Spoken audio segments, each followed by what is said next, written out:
Okay, Shannon of Mother Fireflies Healing. Great to be speaking to you. First of all, I have to plead a couple ignorance on a couple things, and I'd like you to start off by answering this for me. Was able to contact you because I got your card. Where did I meet you? And what is your last name? Haven't had a chance to look into either of those things. Feel kind of like an ignoramus interviewing you, not knowing that. But what am I supposed to know? I Let's get started with that. That'll set the tone, and then I'll give you the chance to tell your life story and all. Andrew, we met at the Awaken Empowerment Expo this year in Detroit. In Detroit, yeah. Okay. And I set up a meditation area for all the attendees to use. With the pyramid? And this year, yes. Oh, okay. That was a kick-ass pyramid. I meditated in that, and I don't know if I ever felt better. So, oh yes, and your surname? To hear that. That makes me so happy to hear you got to enjoy that. Yes. I'm glad you set it up for people to use for free. It's a rare gem. People, I have no problem with people charging a fee. Everybody's got to make a living, but for you to put it up there, not force people to have to charge a fee for it, that was really good. So, really nice. Shows that you're not doing it for the money. Not that anybody who charges is, but that's the excuse everybody makes when they see spiritual people charging a fee. They're doing it for the money, but you're obviously not. So I know you're legit. I know you're genuine, and your meditation pyramid was definitely genuine. All the more reason to have you as a guest on my show. So, like I said, I don't even know your last name. So if you could tell me that, so I can make sure I put that in the description. That's okay. My last name is Kennedy. And most people know me as Shannon or Mother Firefly. Okay, and I'll use the Mother Firefly logo that you sent me as the if you want to be like Dr. Claw and not have your identity revealed on camera or anything, that's fine with me. I'm kind of like the same thing as a radio guest. A lot of people don't even know what my face looks like, except for people that have seen me at conferences. But anyhow, great to have you on. And now I think, with that being said, I'd like you to tell your life story from a primary source perspective, like I do with, I'd say about maybe 97% of my guests, it seems like, to tell me what you experienced and what happened to you in your in your world experiences that enabled you to discover that you could be a healer, a mindfulness meditator, a personal wellness assistant, and a workshop facilitator, and all the other things that you do to help raise vibrational frequency. How did you discover it? How did you discover it wasn't a scam? And how did you discover that you were a genuine, legitimate person to do this? You got the floor. Well, when I was 6 years old, I met my first angel, and she came to me through trauma as a child. And at that point, it helped me realize that there was more to life. And of course, being 6, I didn't really comprehend that. But I was the typical child, rebellious, a little bit in trouble. Now that I'm older, I realize I am an indigo child through and through. And I am a little older than most indigos, but I believe I was put here on Earth to help raise the vibrational frequency of humanity. When I started out in a career, I am a hairdresser as well, and I love doing this job. I love it. I help people see the beauty that they are. And as I became older, I started meditating and enriching my self-discovery. And with that self-discovery, I started meditating and figuring out exactly what I see on people. Some people ask me if I see auras. I tell them, no, not really, that I see color. And as I have progressed and gotten more wise, I have learned that it is chakra points that I am seeing. I am seeing the energy. At first, I thought maybe it was the electromagnetic frequency coming off of people, but then as the internet was developed, I could see that it was affecting the energy bodies within people and how they spiral and turn and twist, and just trying to figure it out. There's no story behind what I see. So I started to put the puzzles together and trying to figure it out and becoming more aware, spiritually aware, and acknowledging that we all have source within us, and realizing that it is in all bacteria, plant life, humans. I embrace embrace the galactic community as well, and have acknowledgement of that. I do now, at 45 years old, still work as a hairdresser, and now that I am certified and trained in healing, I do provide beauty within and beauty without.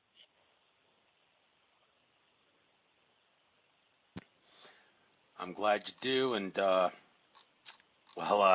that's more of what we need in this day and age of spiritual awakening and such. So, I gotta ask you, what's so special about the firefly that makes you decide to make it your title, Mother Firefly? Is there anything from a spiritual standpoint that makes the firefly such a special creature for this? Traditionally, no. I mean, there's many stories, but for me, Mother Firefly, my friends, my peers, before I was certified as a healer, they would call me Mother Nature, Mother Earth, and then I had a couple friends that started calling me Mother Firefly. And I'm not sure if you have heard of the Burning Man community or not, but the Burning Man community has a huge event in the Black Rock Desert that is completely give. You just receive and you give to the community, and there's a lot of aliases. So my name for the Burning Man community became Mother Firefly just because that nickname became catchy. So at these burn events, there are festivals it's an art festival. So when you think of this festival, there's all sorts of art, not just painting or sculptures, but there's pyrotechnicians, there's sculpture people, there's musicians, and there's also healing arts as well. So I started to provide free healing in one of the camps there, and it just stemmed from there. And I started to get certified. Before I actually got certified, I would go to Reiki shares and do the hands-on healing.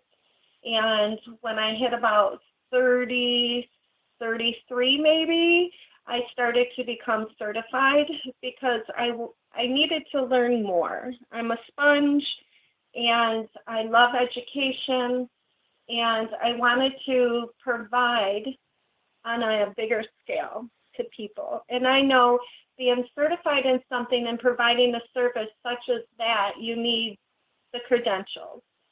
And it took me a lot of years to realize that I was going to pay for these certifications so that people could see that piece of paper. And Mother Firefly became my business name. So that's how it all started. And it is a beautiful symbol to me. And I believe with your peers calling you Mother Firefly, that shows a lot about my personality right there. And some people say I'm the caretaker or the caregiver. I'm just more nurturing and understanding, I think, where everybody has different backgrounds, and you never know anybody's story, whether it's a stranger, whether it's somebody you've known for years. There's always that shadow self hiding that you just don't know. So to give love and to be compassionate and kind, that's where the mother started. So the firefly, I love anything that glows. I like the thought of flying and ascending. So it was the perfect name for my business. And I had a wonderful person gift my logo to me. And that logo is very sentimental, and I think it's beautiful. And I'm just not sure where Mother Firefly will take me, the business. And someday maybe I'll create my own healing modality and have many people working under the Mother Firefly logo. But the universe just lays the path in front of me, and I listen, and I am called. Just like you reaching out to me, I listen, I'm answering your call. So Thank you very much for answering that call. And about the pyramid structure that you built at well, you didn't, I don't know if you built it or just well, I'm sure you enhanced it. The pyramid structure probably existed as is, but all the designs of the crystals and the designs and everything that was inside the pyramid structure that was designed to be used as a tool to enhance the meditation experience for anyone who went in there. Uh, why don't you, for those who are skeptics, tell us how exactly a pyramid is used, meditating in a pyramid it can enhance meditation ability, and what it does specifically to you to enhance meditation ability, and some of the other science that you may be aware of regarding what pyramids do that you won't find in a mainstream science textbook. Yeah, the mainstream textbook. Yeah, anybody can Google and find all the logistics and details on that. I can share my personal experience and what others experienced even at that expo with sitting in the pyramid. The pyramid, in a nutshell, in very layman's terms, collects the energy within your system and helps give it a focal point. Copper is known to help open the third eye, so I did have the copper pyramid for that reason. When we open the third eye, we help our whole entire system to run a lot smoother. We have the chakra bodies within our bodies. Actually there's 72,000 in our whole body, but I'm going to focus on the main chakras as I speak right now. And they start from the base of the spine and they move all the way up to the top of the head, the crown area. And the copper pyramid really focuses on the pineal gland, which helps open up our mind to dimensional frequencies that we can withstand and take within our body. It helps us to be more enlightened, to be more balanced. I know with the traditional American that we have been saturated with fluoride and other things that kind of hinder our pineal gland, and it actually will calcify and nearly kill this gland. And the gland produces DMT when we are born, when we meditate, and when we die. So statistics show that by the age of 18, 85% of Americans have a completely calcified pineal gland. 85%. That's quite a bit. So as we move into the traditional American lifestyle, we lose this ability to transcend into our multidimensional realities that are within our minds that expand out into the higher collective or consciousness. And if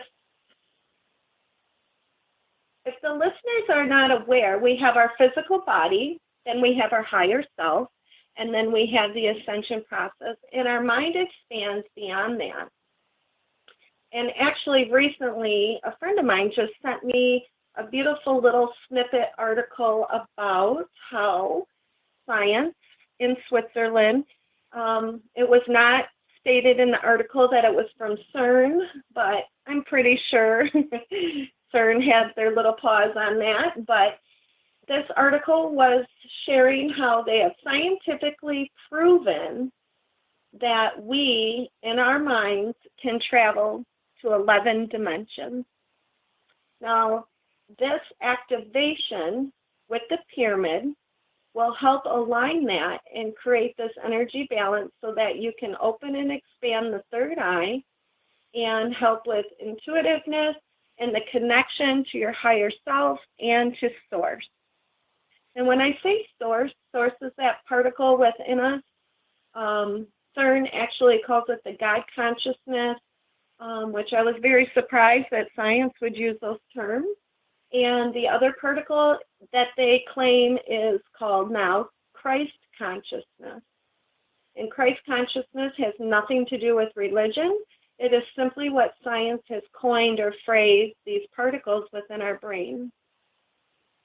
So sitting in this pyramid, it activates that pineal gland and it intensifies. Now, many people at the expo are very well in tuned. They're aware. They've had awakenings. What I mean by awakenings is like this really impactful moment in your life that wakes you up to the life and your life purpose and allows you to start tapping in to who you are energetically.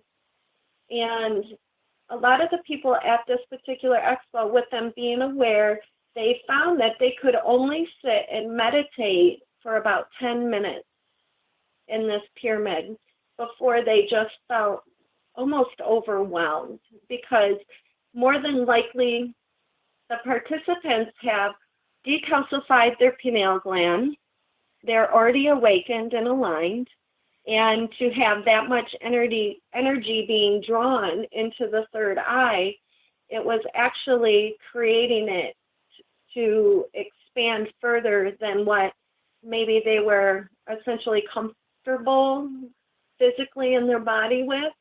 So they got this really big charge, and then they would come out of the pyramid, and I would help align their chakras and bring that energy throughout the entire body. And the pyramid I actually purchased on Etsy. I do love supporting artists. I prefer local artists, to be honest, because I'm from Michigan. And I think everybody should kind of try to participate in that and support local. But with this particular pyramid, I did go onto Etsy to get more of a global standpoint and did some research, and I did order that pyramid from India. And the physical elements of feeling that pyramid right in my hands, I could feel the energy, and it was just so beautiful. And it was nice to know that I was supporting an artist somewhere in the world. And at this Awaken Empowerment Expo, I'm generally not a vendor. I do not do vending with my healing. The Awaken Empowerment Expo is the only event that I purchase vending space. Hopefully, I get enough donations through the year to help me pay for the space so it is not out of pocket, and that everybody there can use the space. That was my third year in a row, but the first year that I have had the actual pyramid there.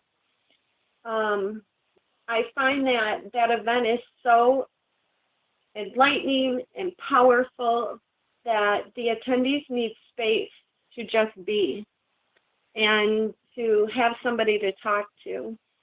So by providing that and just setting out a love-based donation jar, I feel good about providing that service to my community. And it just thrills me that you were able to enjoy that. Yes, and you did, of course, try to enhance the pyramid by putting decorations and things like that inside of it. What were some of the refresh my memory? What were some of the things that were inside that pyramid that were designed to enhance the experience? I had cellulite, and crystals. I had an altar set up just to give it a nice, rich vibe. A gentleman named Paul Hess came, and he brought his compass in so we could align it north, south, east, and west just perfectly. And I did have to put a little tiny fan in there because the energy just gets really hot inside that pyramid, and to help the airflow. Some were saying feng shui, so we could get the feng shui flowing through there.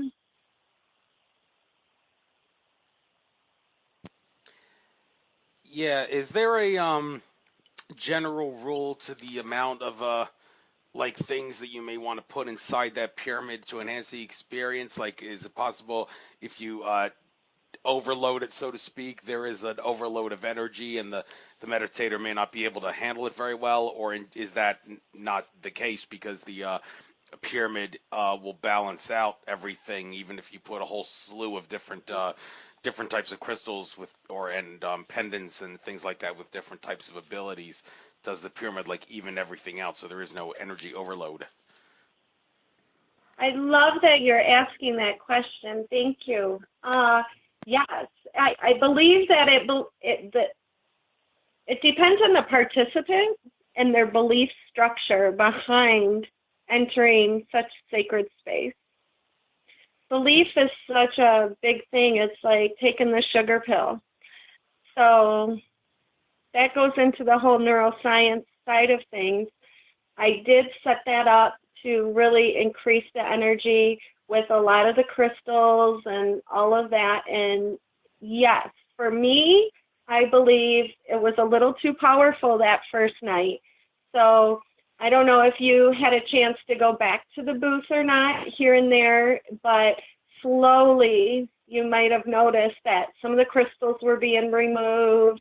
I removed my singing bowl from there because once the singing bowl got charged, it was so high pitched. It really increased the vibration of the singing of that bowl. So as the event went on, more and more of the crystals were being removed. Some of the feathers or natural substances that I had in there, I would take and open up the curtains because I did have curtains around it, and it was really quite beautiful, as you know, with the tree of life, or excuse me, the seed of life and the Merkaba and things like that. So I did find that in that corner with that fan and everything, I did have to balance that out for myself and, of course, from getting feedback from the attendees.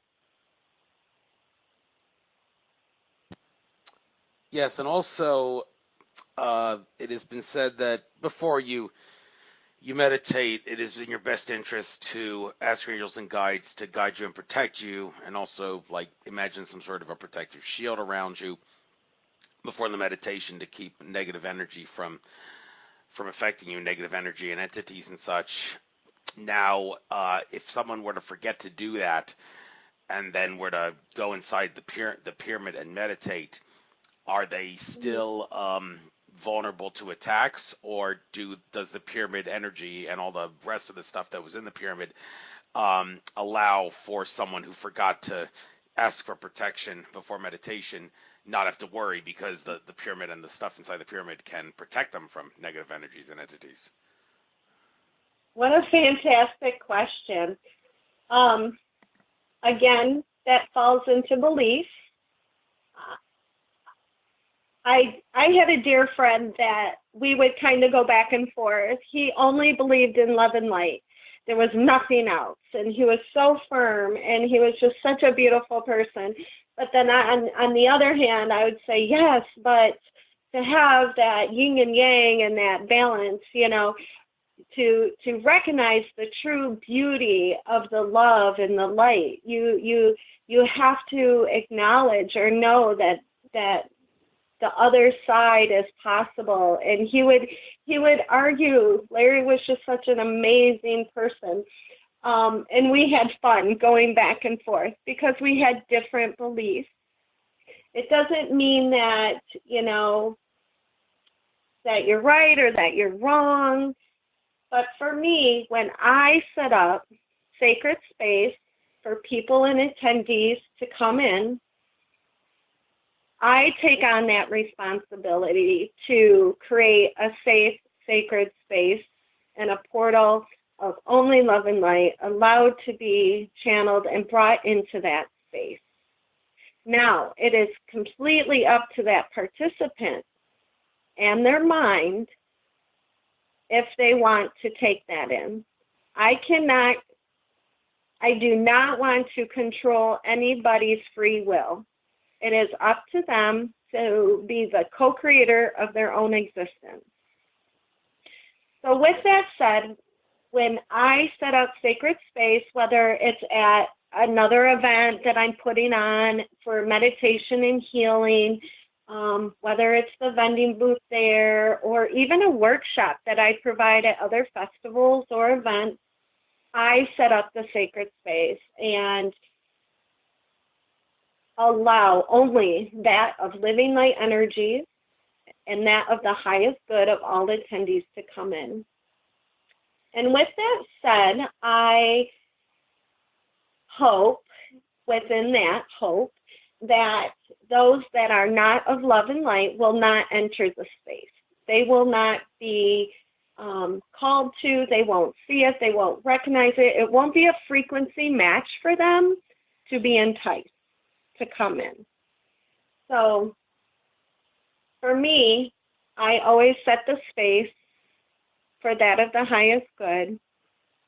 And if the attendee or the person comes into that space and I am there and I am aware, I would immediately be able to feel that and would immediately be able to shield the space from that. Now, at an open area like such as that, where maybe I would go and see a talk and then come back at the expo, I would always go through and kind of send that protection through the space. Yeah. Okay, thank you for giving your take on that. I'm looking at some of the pictures here, scrolling through the photo gallery on your website. I guess we'll talk about this one photo in particular in greater detail and the significance of hugs. Yeah, there is a photo there. The power of hugs, the more the merrier. And then it lists a bunch of things that hugs can do for you.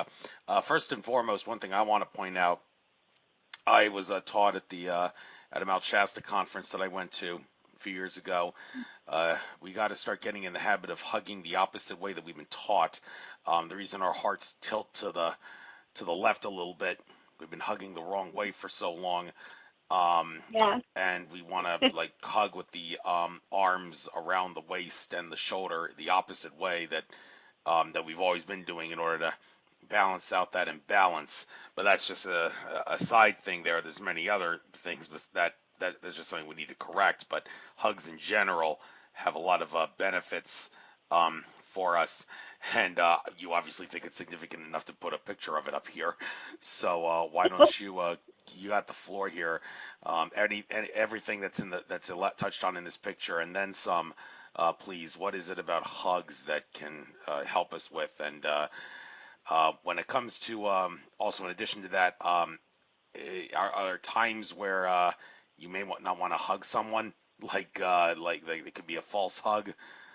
Dare I say it, like where hugging can not be beneficial, and how would you use discernment to detect that, whether or not it's a bad idea to hug someone because they may have an entity that can cord you, dare I say it, or something like that. All right, you got the floor. Yeah, Andrew, I am a firm believer in hugs, and I'm also a firm believer in frequency match. So if you are coming at somebody with a super high frequency and super high energy, to somebody else that can be a turn off or a little scary. So when you say bad entities and things like that, it doesn't always have to be a bad thing. It can just be somebody that is vibrating at a higher frequency than what you or somebody else could possibly be vibrating at, and that can be a turnoff. Whether the frequency vibration, let's say I go to approach you for a hug, for instance, and I'm super high vibrational, that could possibly be a turnoff because it's one, triggering things that could possibly be in somebody's childhood or maybe memories that they've had. It could even go as deep as to past lives, if you're a believer of that. It depends on the participant. Now, hugs are entering somebody's energetic space and the physical body. So when you truly embrace somebody heart to heart, and I believe that's what you were also getting at earlier, so embracing somebody heart to heart, where you're leaning to the side of the heart and compressing the heart together, and you embrace them for a full 90 seconds, our bodies are naturally engineered on an energetic level to match that heart that has come within our space. So at first, you might find, oh, hi, it's Andrew, I'm giving you a big hug, heart to heart. And then it's like, oh, hi. And then if you just stop and embrace and get past that uncomfortable space, you start noticing the breath and the movement of the other person's body. And you start realizing that connection, that energy connection. They're breathing in your frequency, you're breathing in theirs, and pretty soon you become a frequency match. The heart is actually beating together, and for the remaining 30 to 10 seconds that are left, it's just a physical embrace. It is not just a physical embrace. You're getting heart to heart, you're getting the physical touch, the embrace, and some people say that intimacy, and yes it is. And our society definitely lacks intimacy with touching people. Like I also do hospice volunteering, and I provide Reiki for the hospice. And just sitting with somebody and providing Reiki, holding their hand and touching their forearm, their energetic body actually starts to shift and change, and they start to relax.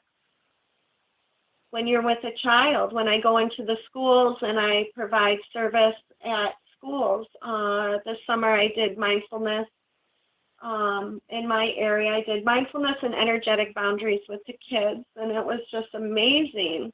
And these kids just want to be hugged because they feel safe, they feel secure, and they know that is a good vibration, and it is a kind, loving thing that is coming at them into their aura body. Hugging is so essential and is so important, and I know that society is coming a long way because mindfulness is actually mainstream now. 6, 7 years ago, or even 10, it was so woo-woo, but now all this woo-woo is becoming scientific fact. They're finding the results and the benefits of it all, and it is helping so many that people need to talk about it. They need to share. And hugging, this whole hugging campaign that started about 5 years ago has really taken off. And I love that you picked out that picture. Aww. Well, that's not the only picture I can pick out here.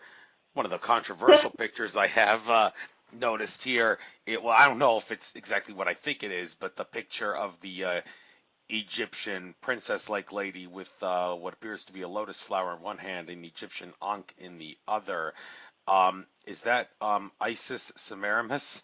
And if it is, one would ask, well, why would you want to put a picture of on her? The Illuminati has twisted and distorted her into being a symbol of evil. Well, then again, not there's no such thing as an evil symbol, but still, I mean, kind of sends many would say that it sends a bad message to put a picture of her up there on your site to try to spread love when it's so been like twisted the wrong way.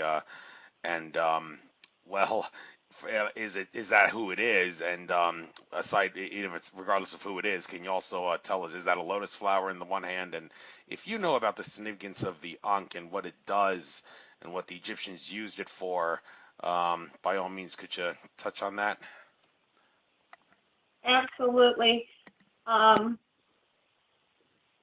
believe in past lives, and one of my past lives, I definitely came from the Egyptian, and my main healing modality is Seichim. It depends on the dialect that you want to choose with that, and there are various modalities of healing around that, and I am trained in all of them because of the different dialects of that, and I wanted to know the slight differences between them, and I incorporate all those modalities while healing. I believe that we all have a code that we are born with, and we are all genetically different, not just with the traditional like DNA and things like that, but some might say star seeds, or that past life and cellular memory is imprinted on us, and some modalities of healing work different on different people. So I like to be well-rounded in that aspect so that I can service love and light into many people's lives. With that said, the Egyptian ankh and Isis, those traditions come from Seichim. So they are from Egypt. And traditionally, yes, I'm going to tell you that is Isis. Some people may disagree, but for me, that is Isis. And Isis to me is a mother. She is a mother. She's a teacher.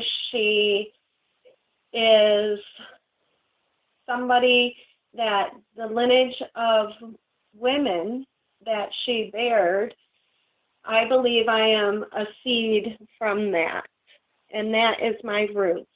And of course, there's a lot of distortion around light. That's what society and the Illuminati, that's what they do. They want you to have fear for the love. They want you to fear that, feel good, loving, because it is against their agenda. But that's okay. That's their thing. They are the co-creators of their own existence, and they are allowed to do that. And I am allowed to see Isis as a beautiful, beautiful person that did love and did honor and did create beautiful women and that strong feminine energy to help balance out the energies of the world. And so some people see the cross as not being good. Some people see the cross as being holy. So everybody's going to have their own thought process, because that is the gift of being a human, that we can choose what we want, and we can choose to be the co-creator of our own existence. When I say that I honor every individual's journey, I truly do my best to do that. It might not be for me. I might not like seeing it or experiencing it, but I do believe I have the ability to raise my vibration and not be a frequency match for those low vibrational thought processes that help enslave humanity. And the Ankh to me is a healing symbol. The big circle at the top of an Ankh is the expression from, it would actually start, if you think of the Ankh as a human body, where the circle of that Ankh starts, it would be at the heart chakra, and then circle up around the head, and then back. And then, of course, the arms of the cross or the Ankh, that would be our arms. So that big circle is a representation of the breath. So connecting the breath and the heart together to bring the essential all or the force within the body and then out of the body through the arms. So you're bringing in that essential life force down into the body and then out to humanity. That is my understanding and my belief of the Ankh. Thanks. I also seem to recall one of the presentations I saw at a recent conference talked about how it's basically a key, thought of it as a key of sorts, but that's a whole other can of worms we can open with other people. But talk about some other things, other pictures here. One of the more prominent pictures I'm noticing here, the tree of life inside what appears to be a orb or a sphere or circle. If that's meant to be a circle or a sphere, I'm not sure, but it looks like there's some sort of sacred geometry. Perhaps the I don't know. It's not exactly the flower of life because I'm not seeing like pointed like petals like the flower of life has, but it's maybe it's like some design that you could get out of the flower of life, perhaps. Now, that the tree of life obvious, but what's the tree of life is inside is not so obvious. What's in that circle and all. So why don't you enlighten us on what that image is all about and what the tree of well, is it the tree of knowledge or the tree of life? Are they one and the same? Or are they different? And all the little balls inside the tree. What does each one represent? If you can tell us about that, you got the floor. I'm going to come back to the tree of life and just go to the Ankh again and about being the key. Okay. The only thing that I would like to address on that real quick is, yes, it is the key of life also because you're connecting the heart, the breath, and the universal all. So the Ankh, to me, is absolutely the key of life.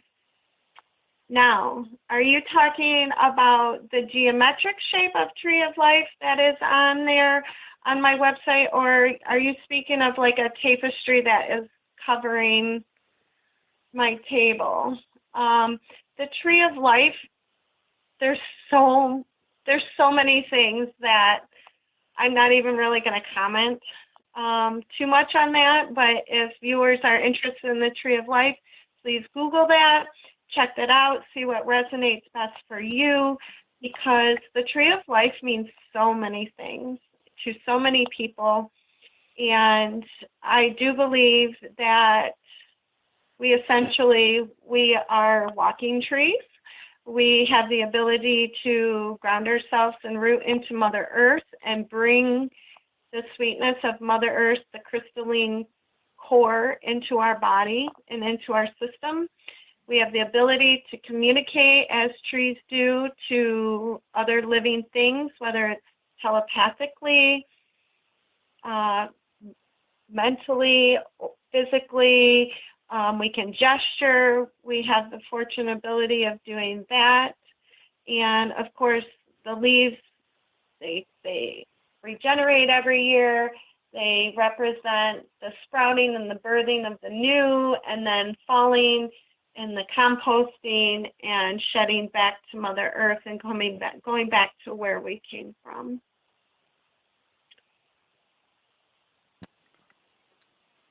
Yeah, thank you. And the the ball that or the sphere that the tree of life is in, which what appears to be sacred geometry all around it. Can you tell us anything about that? This is the photo gallery on your site. It's funny. I'm on here right now, and I'm thinking, where is he? So you're talking about the flower of life behind it? That is the flower of life, behind it, behind the tree of life, in that picture. I don't know if we're on the same picture here. It's on the photo gallery. All the pictures that slide across the slideshow, the same one with the hugs and the And picture it's of blue. yeah, blue. It's blue. That one. Is that the flower? It doesn't, because I think the flower, that doesn't look like the flower of life, or maybe it does look like the flower of life, because I'm thinking the flower of life has what appears to be petals of sorts on it, but that design doesn't really have any It does. petals, but No, it's more of the seed of life. seed This of is life. more of the seed of life, yeah. And there are some, it looks like it's holographed. It's all set on top of it, because I'm zooming in now to pay closer attention to it. And I can see the circles within the circles within the circles, and then I do see those petals that you are speaking of, yes. Mm-hmm. So picture actually is put on here because I worked on a young teenager. The first teenager that I worked on many years ago, when I work on somebody and put my hands on them, and I pull the essential life force down and then bring up Mother Earth into my body like a straw, and then push that energy into people and allow that energy to do what it needs to do. Now, once I find a warm spot on the body, I can feel the heat. I then go into the body, and I am shown in my mind, okay, there's the skin, there's the blood vessel, there's the muscle, that's, oh, okay, that's an organ, that's the liver. Like I can actually see almost remotely through the body and see that. Well, when I put my hands on this young 15-year-old gentleman, I saw nothing but black, and I was shown this symbol right here, this geometric symbol. So that symbol, it almost startled me, because at first it wasn't the norm. It wasn't my exact thing. That what I knew, it wasn't what I was structured and trained into. So when I received this message, this symbol, I then went to the points on the body of the symbol and followed the symbol. And as I thought in my mind to send the love and light, the healing, the symbols, all that healers do, these spaces grew. And I could see the connection coming together within the body. And when I was finished with the healing, it was the most blissful, loving, kind experience that I've ever had in a session. And from that point forward, I started to really tap in to geometric shapes and learning about star seeds, indigo children, rainbow children, and really figuring that out, because these were codes and these were totally different than what I had experienced, talked to other people about. And now I have friends that are quantum healers, and they talk about this. And in that process, I have had DNA activations and downloads that now I work with many, many geometric shapes within younger generations. As the humans have evolved, I can see the chakras within the body and the energy sensors coming in and coming out, and seeing that grow and swell and trying to align those up so that the person has a nice even flow, nothing like a gigantic heart chakra and then a very tiny sacral chakra. We want to try to balance those all out so that we're not overworking any areas of the body. And with these geometric shapes going within that and waking up these kids, I'm noticing that some of these aura-type chakras that are actually outside of the body are starting to come into the body. So when I've worked on people for years at a time, I'm noticing that thymus chakra that is generally sitting outside of the physical body, it is now moving into the body. And it actually changes colors. It goes from like a hot pink, magenta, and as it infuses and goes into the body, it starts turning teal. And those are all indications as a healer for me to know that the evolution process is taking place. And these young children now are actually being born with this soul's destiny or the chakra within the body. And for me, being older, I was always taught and raised, well, if you want something, you have to work hard for it, and you work hard, and then you'll receive it because you created that. The younger generations have this natural ability to know that they can use their mind, they can manifest these things, and it will be given to them. And it's truly amazing for the older adults to sit back and watch their grandchildren being able to manifest these things almost instantaneously. So this picture on my website is to remind me to always grow, to always learn, to remember that humans are evolving every day, every breath, if they choose, and the world is changing. And this is a symbol of that for me personally.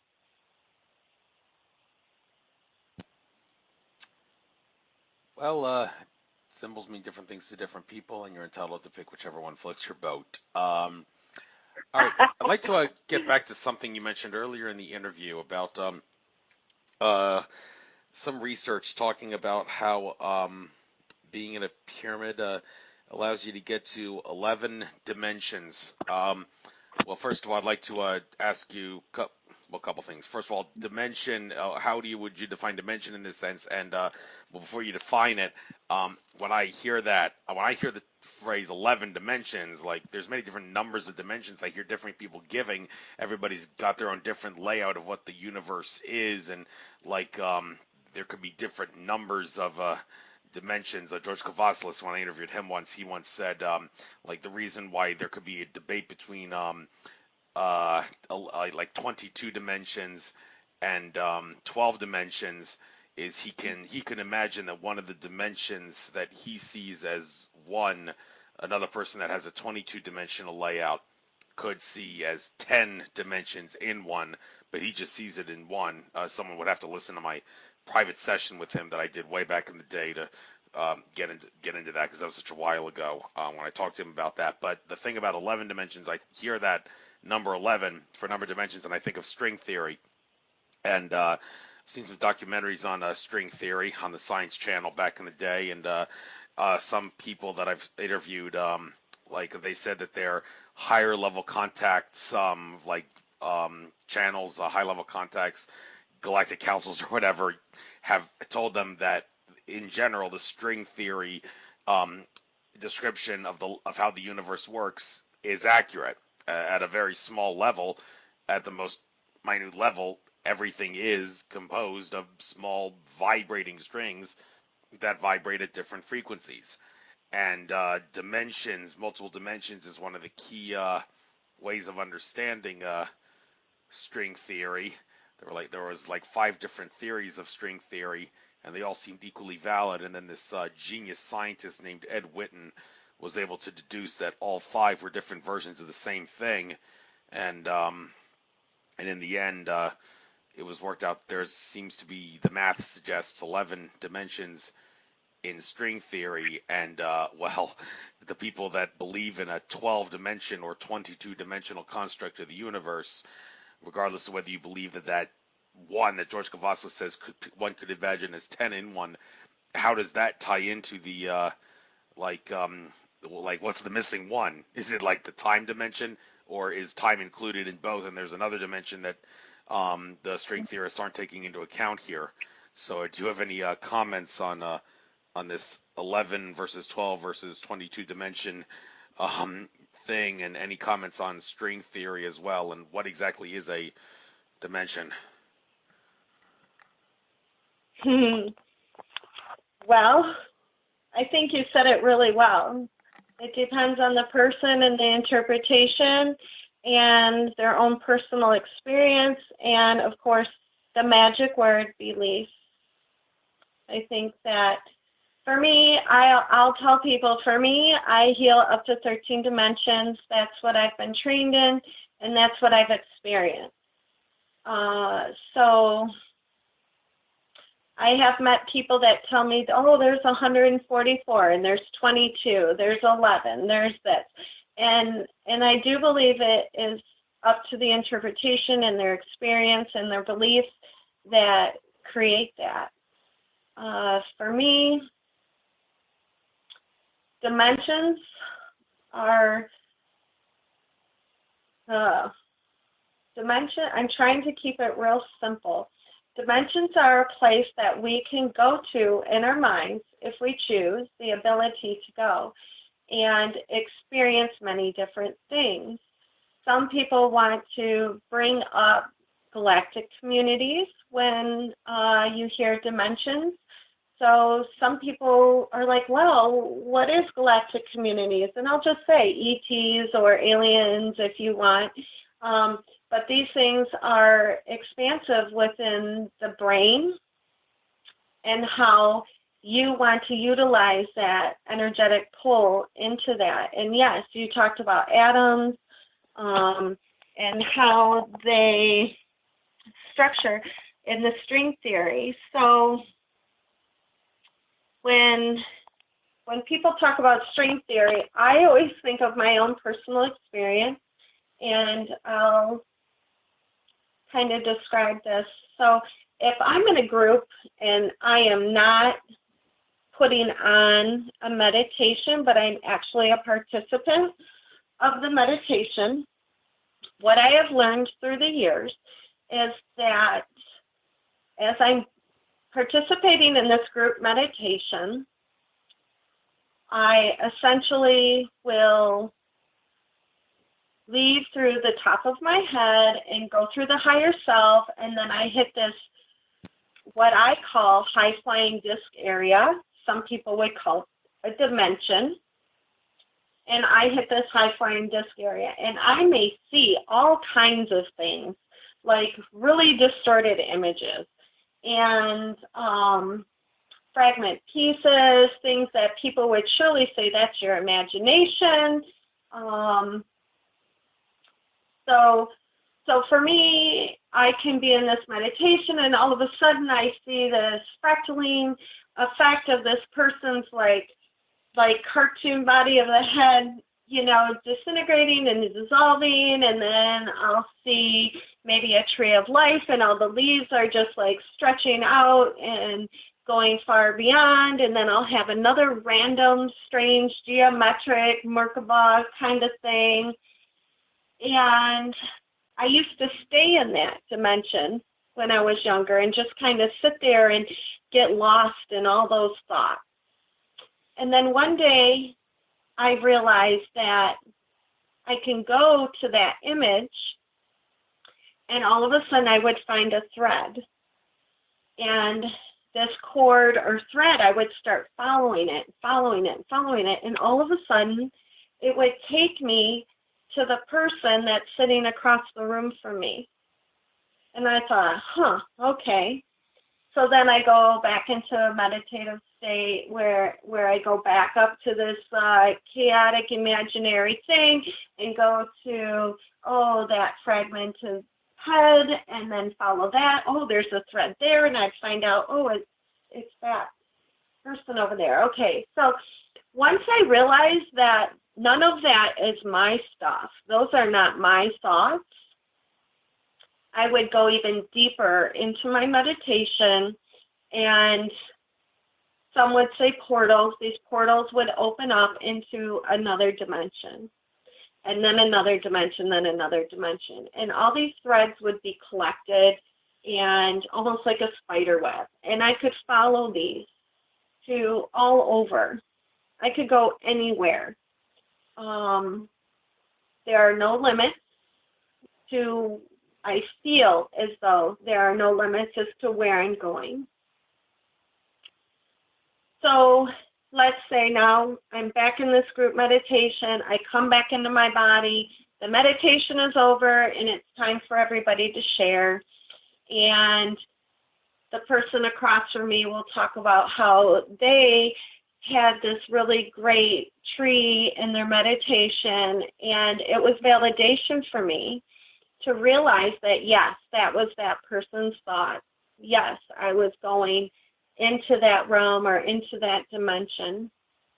The other person would talk about the fragmentation of that brain or the body being fragmented and going out. So each person, as I realized, I'm like, wow, okay, so that realm or that dimension is where these people were residing in. And I realized that is not my stuff. So I have trained myself to move beyond that and to go further and to go further. And as I go further and further, I go through these portals to each dimension. And within those dimensions, there are timelines within that space. So I do believe in time hopping. I do believe in dimensional travel.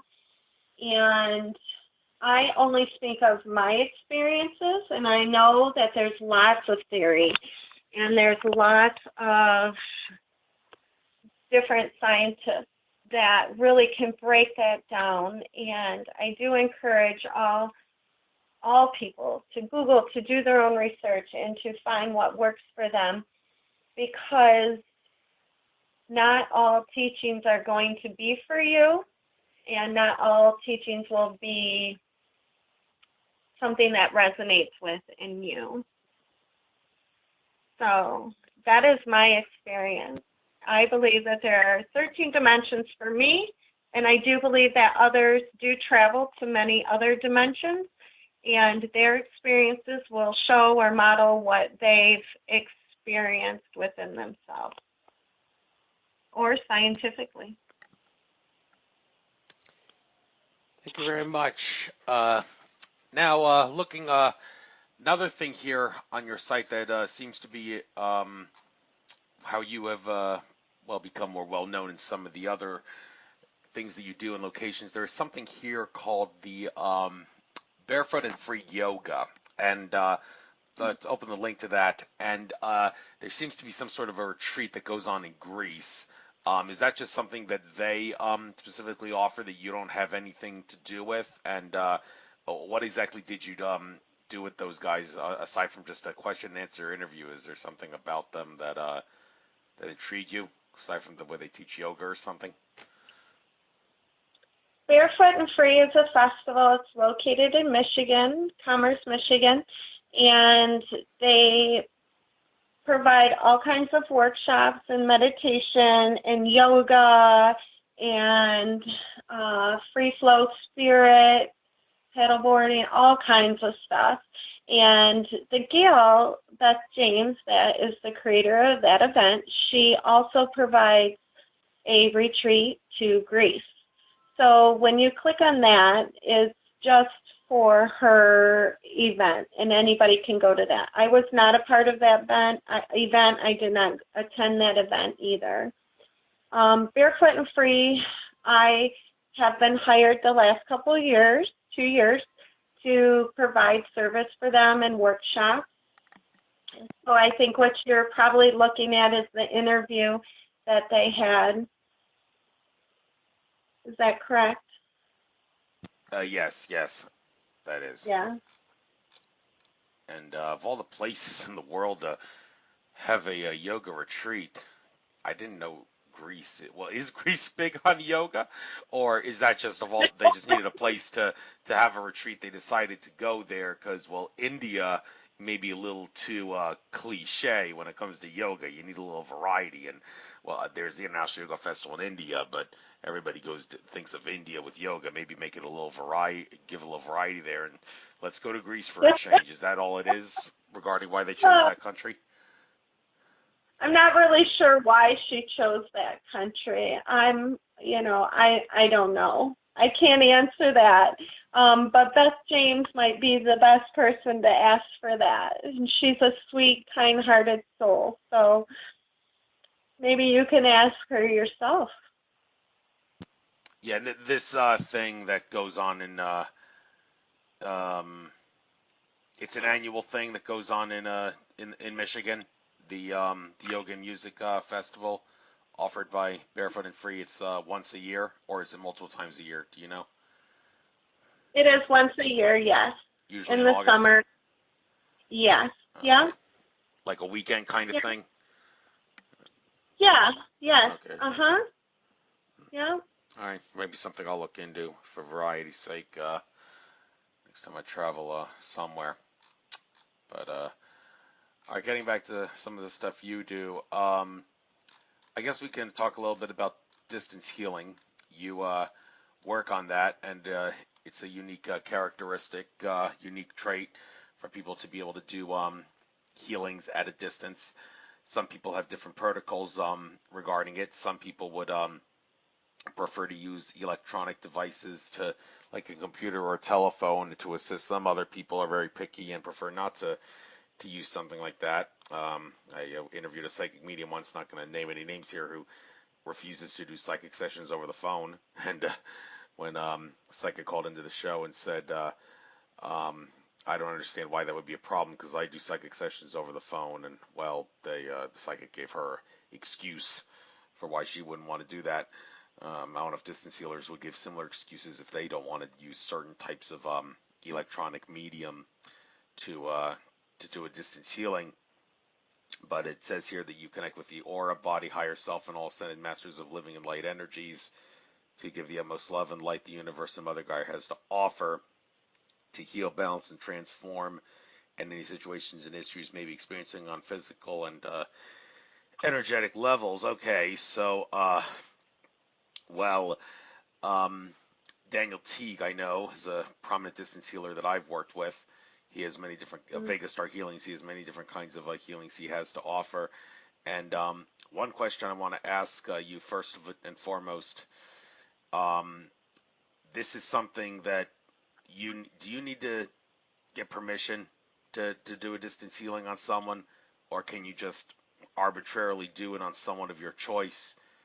Or someone may be able to ask you, can you do it to this? Can you give this person a distance healing, and I'll pay you the money for it? Or do you specifically need to ask that person for permission? I really like that you're drawing attention to that because boundaries are really important to me and consent. I think consent is a huge factor these days that stems from my roots from coming from Burning Man community because I think asking permission is essential.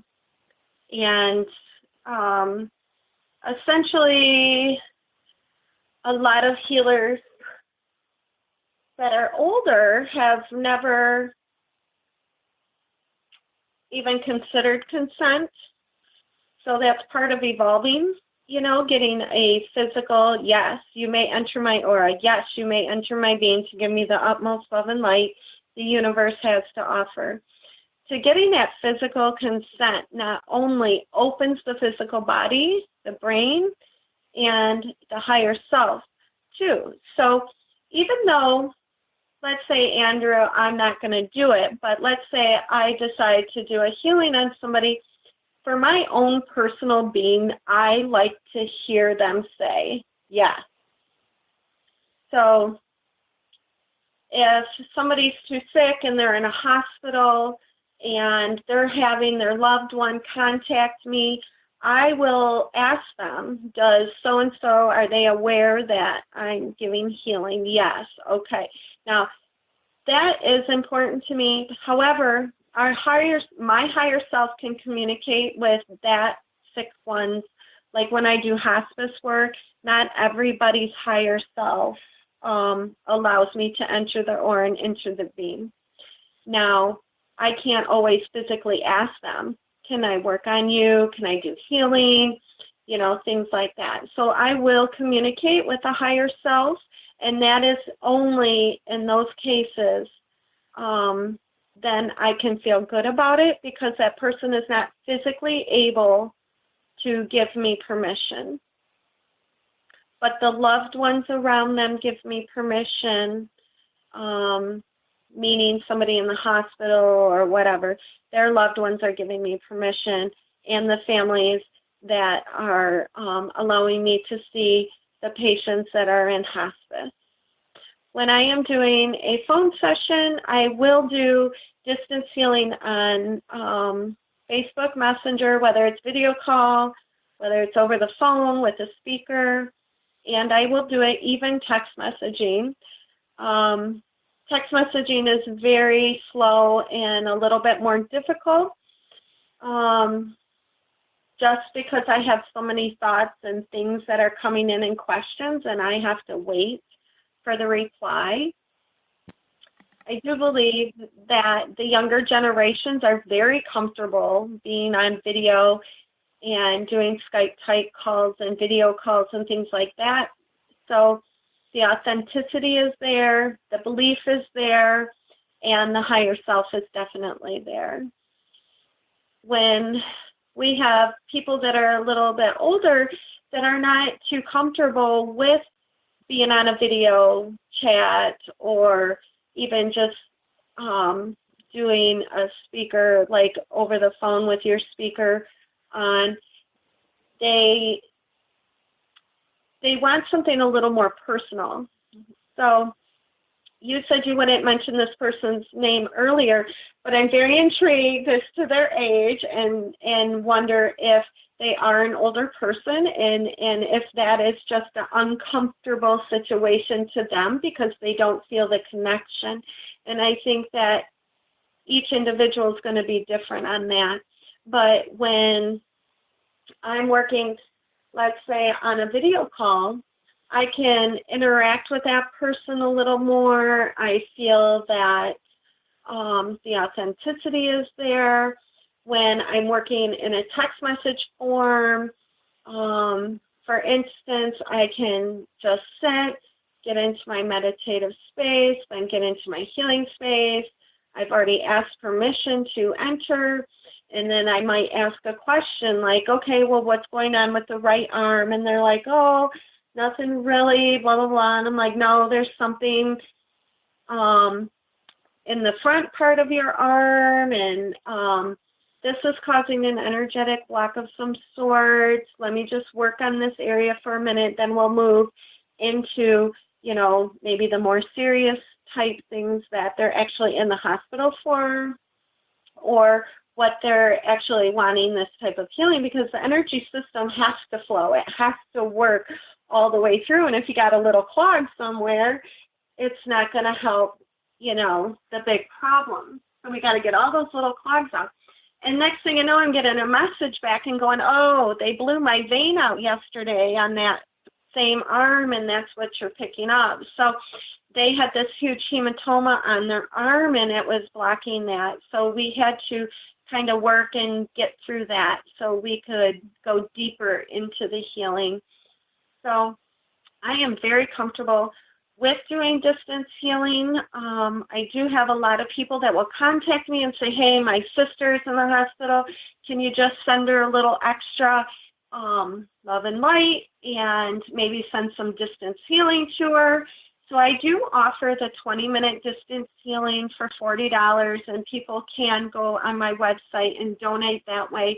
But I do ask them to let the sister or brother or the loved one know that you're requesting this and that they're doing this so that they're aware. And then when I go to tap in with a higher self, I know that it's allowed. And I'm aware that it's okay for that transmission to take place. All right. Well, there's some. Yes. What do you want to say?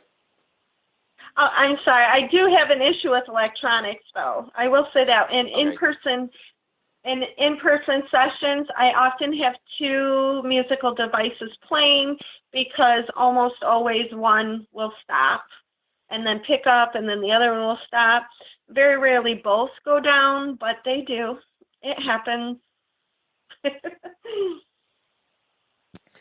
Okay. So healers. So there are some healers who are really think the whole got to get permission thing is overrated. I mean, Daniel Teague of Vegas Star Healings has made it clear that he is not shy of doing a healing in secret if someone is willing to pay him on the behalf. I mean, if you want to give as a Christmas gift or Mother's Day or Father's Day gift to your parents, for example, like a chakra balancing or an aura cleansing, he does that, and he says you don't have to tell them that I did it. Just give me the money and I'll do it for. And I have no reason to think he's a fraud. I've spoken to other people who have utilized his abilities, and they say he's definitely got the power, which he discovered he had after a near-death experience where he came back with the knowledge about how to tap into the spiritual level and do healings and clearings and such. Now, however, some people have refused to believe he has that power, and if that I've told him about, and they use the excuse, well, he would have to ask permission of the higher self of the person he's doing the healing on to know if it's okay to do such a healing or a cleansing or a chakra balancing or whatever. Well, if he operates at the spiritual level and can see into the spiritual level, isn't he already getting permission from the higher self? Well, if he is, then how come he's never been denied access, so to speak? Because apparently there is something that denies him access. So for people that just refuse to believe that someone can have the power he does because they assert that you got to get permission either from the person or the higher self of that person to do it, any can you make sense of why maybe he is an exception to that, if exception is the proper word to be using here? Because maybe it's not really an exception at all. It's just the way things are actually working, and people are not taking something into account when they demand permission or say someone should get permission or whatever. Do you know how old he is? Daniel Teague, he's probably in his 40s. I don't know. Okay. I'm not exactly sure. I know that's really irrelevant, but that kind of goes back to the whole thing about consent. So that I spoke about earlier is, he has some very, very valid points. You had very valid points about how, yes, we do connect to the higher self and on that realm. And and essentially, if the higher self doesn't allow you in, you're not going to go in. You can sit, you can try, you can meditate, you can envelope their entire aura and their entire being with all the goodness that the world has to offer. But the higher self essentially has the say. And I have experienced higher self saying no or saying, okay, that's enough. And what the journey of the higher self is your protector, your guardian. The higher self holds all your records, that it holds everything. So if you're not at a point in your life to open up particular healing into your life, and healing can mean anything. It's not just physical and mental. It can be aligning the stars just right so you win the lottery. It can be anything. And the higher self has the ability to go, okay, that's enough. This human being needs to absorb this, needs to learn a few little things first or do something first. um, before they can move further in their journey on this aspect. So, so the higher self does hold a massive key to our lives and helps guide us. But essentially, again, I'm going back to we are the co-creators. So if I was a healer that didn't need consent, that's, you know, I don't know this person, and I don't want to judge him in any way. But for me, as a healer, I personally need consent on a physical level if they are allowed to give that, because that's what makes me feel good. That's what gives me the green light to go. It gives me permission and know that there's no hassles there. I have gone and worked to go and visit a patient for hospice that cannot speak for themselves, and the higher self is saying no. So that right there doesn't mean that, okay, I can't really provide my service. You know, if somebody wants to pay me to go out somewhere and see their loved one that can't talk to me, can't shake their head, can't wiggle their toes to give consent, and I go there, I travel there, and I plan on spending an hour and a half there, and I go to tap in and the higher self says no, I personally could not collect my full fees. I wouldn't feel good about that. If they wanted to compensate me for my gas, that would be great. If they wanted to tip me or maybe go onto the website and do an anonymous donation, that would be up to them. But if they were like, here's $150, and they gave it to me, I would tell them, I'm sorry, I cannot provide the service that you are requesting because this is the situation. If you would like to, prepay and maybe try it in a week or a couple days, maybe the situation will have changed, which it often does. Then we can move forward from there. But me, ethically, for myself, I could not practice that way and feel good about it. That's just not for me.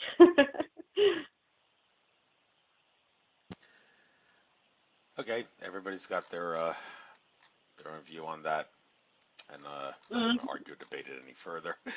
Fair enough. I'll just say one of those cliche two-word phrases in radio. Fair enough, but gets the job done. Beautiful. That's the statement. Yes. So, what else to discuss here? By the way, if you want to end it before 9 o'clock, just before 8 o'clock Eastern, let me know. We've gone for about an hour and a half now, and doing 2-hour shows is well, I don't mind it. It's just that it does sometimes cost me a potentially big listening audience because humans have lousy attention spans, and it's a fact of life. So if you want to cut it short, just let me know. But I guess we could go a little bit longer with some of the things I'm seeing here. Now, yeah, you want to say something? Drew, I gave you 2 hours, and if you're ready and you think you've, got what you would like today, you just let me know, okay? All right. Well, not quite. Looking at the thing you offer here, meditation and mindfulness. It's interesting how you put the two words meditation and mindfulness together very often. Now, the thing here, mindfulness, I'm sure that some people, like George Kavaslis in particular, would have a bone to pick with you about trying to get mindful because, as George asserts, the powers that be want control of our minds. And he asserts it's not in our best interest to focus on the mind and everything that goes with the mind, including the third eye chakra, because that allows for the powers that be to, among other things, have an easier chance of getting control on you. And he asserts, aside from that, it's also not the best way to go. Go with the heart, he says. So it would make more sense to do private meditation heartfulness lessons, if that's a word, heartfulness. But but then again, you say mindfulness, a lot of people know what that is, so I guess the word sticks. But then again, I need to give your take on this because, well, you preach mindfulness. So as someone who thinks about making the mind more full, do you can you offer any advice for those people that say it's not in our best interest to go with the mind, not just because the powers that be want control of our minds, but also because it's not the best way to go, just go with the heart? Oh, I like that. Heartfulness. I like that. I might have to use that. Thank you. I don't even know if it's a word, but if it works, by all means, change it if you want. Okay, so now I've convinced you to go with the heart and not the third eye. But, well, not that you weren't going with the heart anyway, but I just gave you the excuse for why some say go with the heart and not the third eye. My biggest issue with something like George saying don't go with the third eye is, well, he's missing out on variety and he's missing out on creativity. And I always say if he can just go with the heart and have fun and not get bored with it, well, more power to him. But have a little more creativity and variety in your life, I say. So I think he's making a big mistake not getting the third eye and all the other chakras involved for that matter. He says forget chakras, just go with the heart. But I don't know about that. But anyhow, mindfulness. Do you think? Do you agree or disagree with the notion of trying to worry about the mind so much will make it easier for the powers that be to control you? Even if you try to shield yourself from powers that be attacking you, you're still going to make it easy for them to get you by obsessing about the mind and the third eye and what goes with it. Well, I'm a mindfulness instructor. I'm certified in that. Me personally, I believe that mindfulness the term came to be so that it would be more allowed into public places such as schools, the government, the police departments, the emergency providers. I believe that mindfulness is allowed, but the word meditation is not so much allowed. Mindfulness, that term itself, has paved the way for meditation to be within our public systems. When you say meditation, a lot of people immediately think of Buddha or Buddhist religions and Hindu and things like that. I think it's just how we're programmed. People hear meditation and they think of religious ties. Mindfulness, however, has, real quick, when somebody says mindfulness, there's no religious tie behind it. However, mindfulness is Vipassana. Vipassana is a Buddhist meditation. It's exactly what it is. It's what we're taught when we get our little certificate, in mindfulness. And it is just a new Western word to implement Vipassana within everywhere that you see. Mindfulness has become very mainstream, and it has plowed through the systems, and you know what? It worked, and I'm very glad that it worked. So when they coined that phrase, it really has changed a lot for our governing system and myself. If I went to the schools and school district and said, I want to teach meditation and energy work, they would be like, whoa, whoa, whoa, I don't think so. We can't do that. But if I tell them, I would like to teach mindfulness and energetic boundaries, those key words are what gets people. People get hung up on them.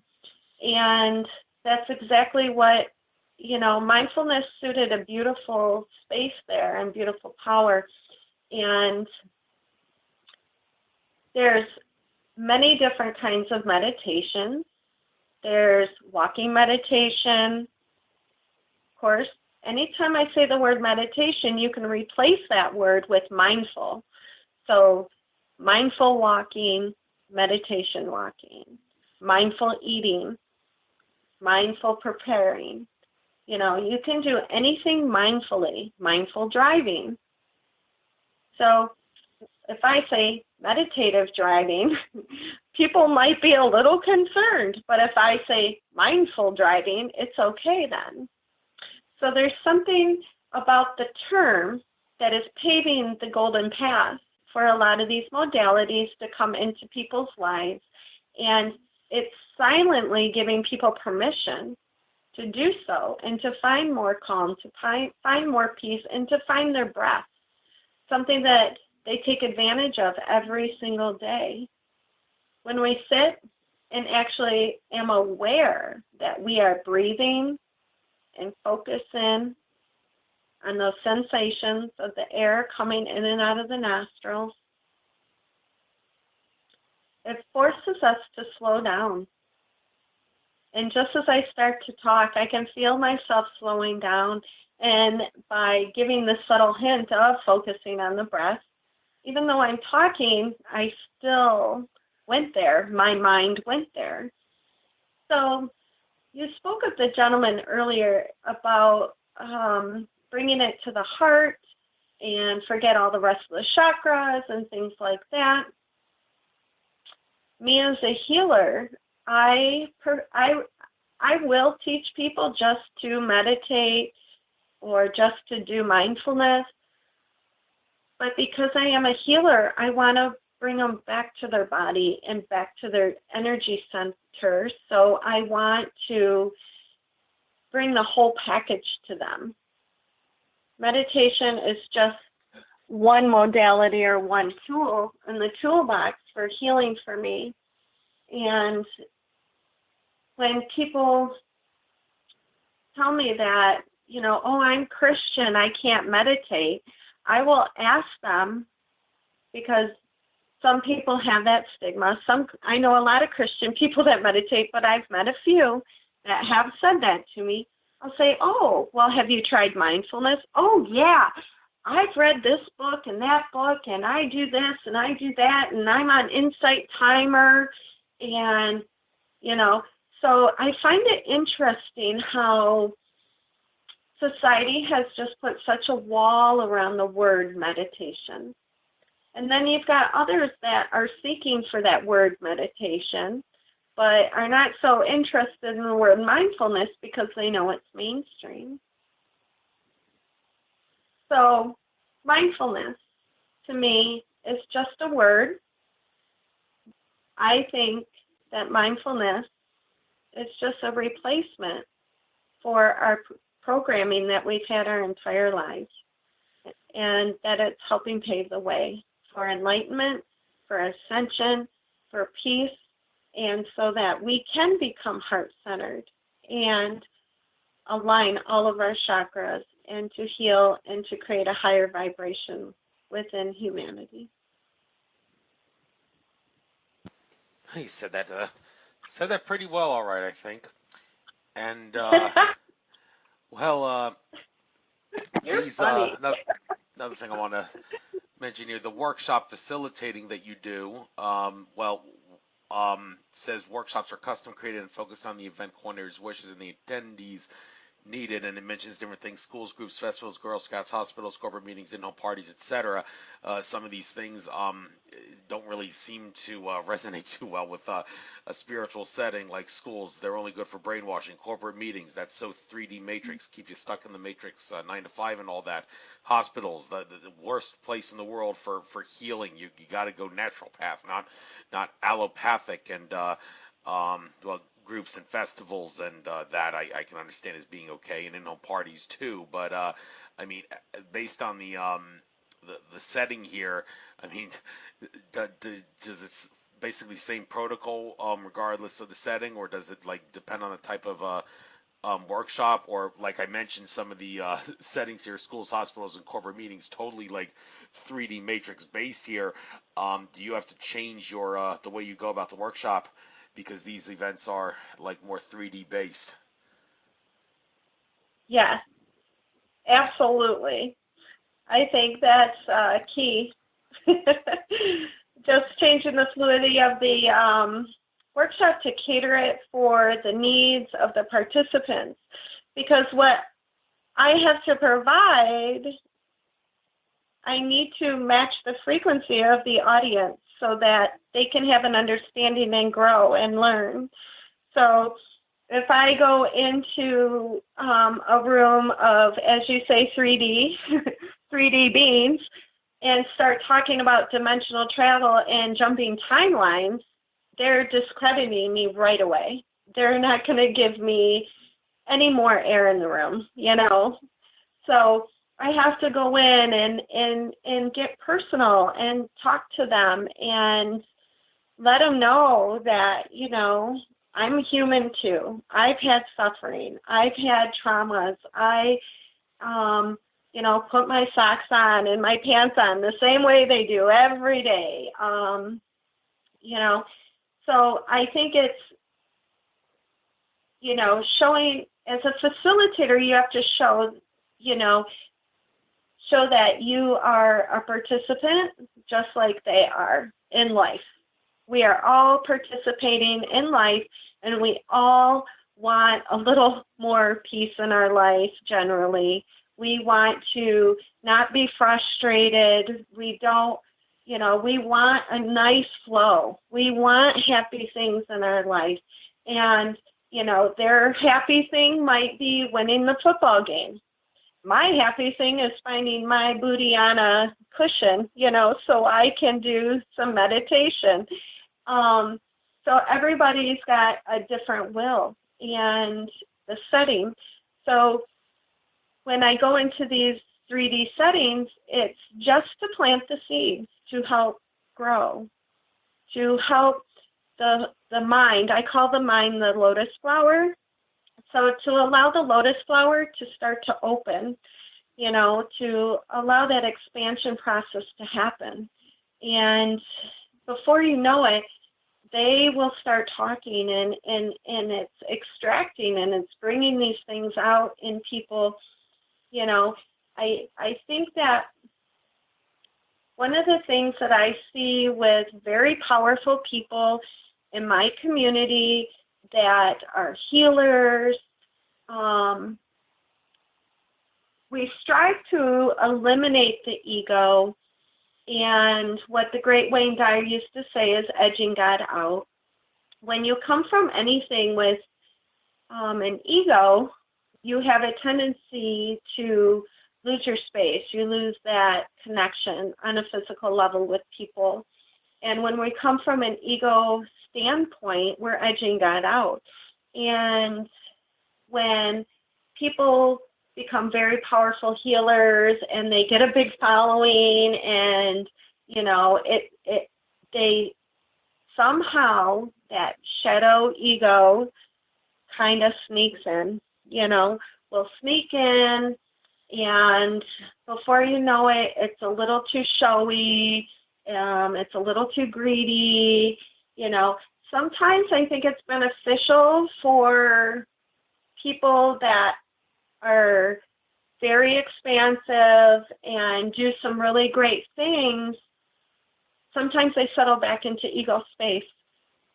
And that ego space, it's good for them to come back to 3D for a minute and to experience it and to be around it and to be with people that maybe are not as far along in the ascension process, to remember what it's like to be a beginner again, to remember what it's like to go, oh, focus on my breath and get simple, go back to the basics.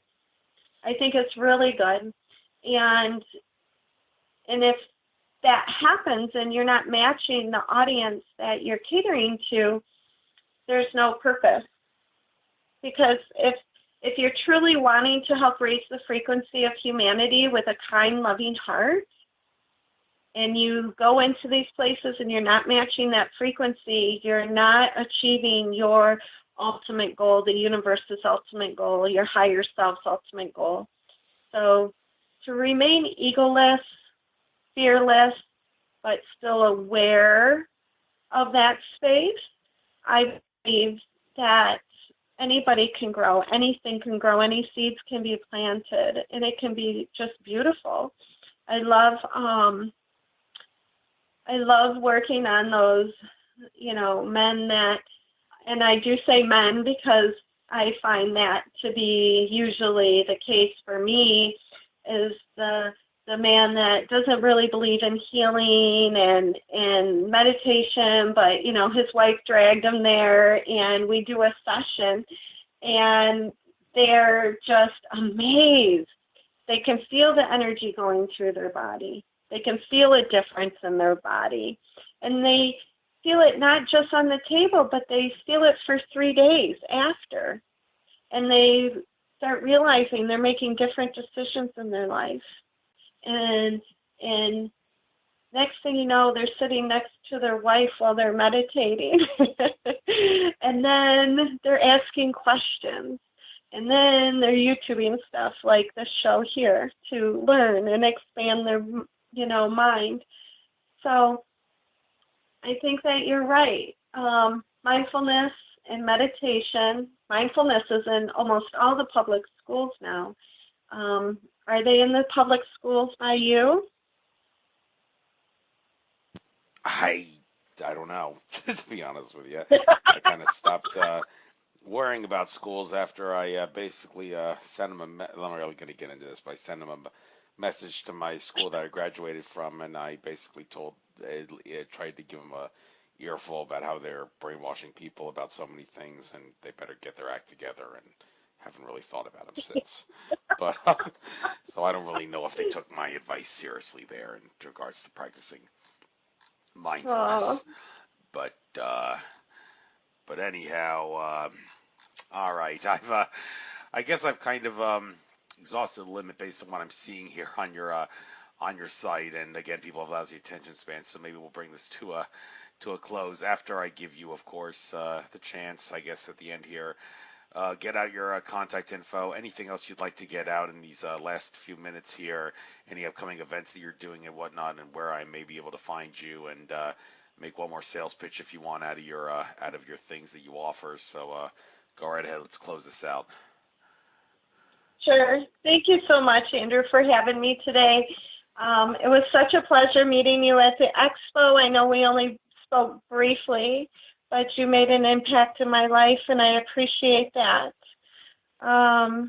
Thank you for having me on. Thank you for creating awareness out there with a show such as yours, because I have looked at many of the shows now that you have on there, and I love listening in.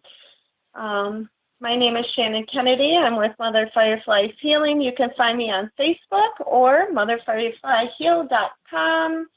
I am located in Waterford, Michigan, and I work all over. I do free events and sound baths with the energy healing with a dear friend named Daryl Wright. He is amazing. If you're ever in Michigan and you're able to check any of my events out, go onto Facebook. I list them all on there. And please just reach out. If you ever have questions, I'm that girl. I love questions. So just shoot me a message, tell me your name, and ask me your question. And I'll be thrilled to hear from you. Thank you so much. God bless. God bless you. Creator bless you, I should say. We don't like using the word God Thank too you, much thank because you. we're spiritual, not religious. But we get the drift anyway. So thank you for having you on.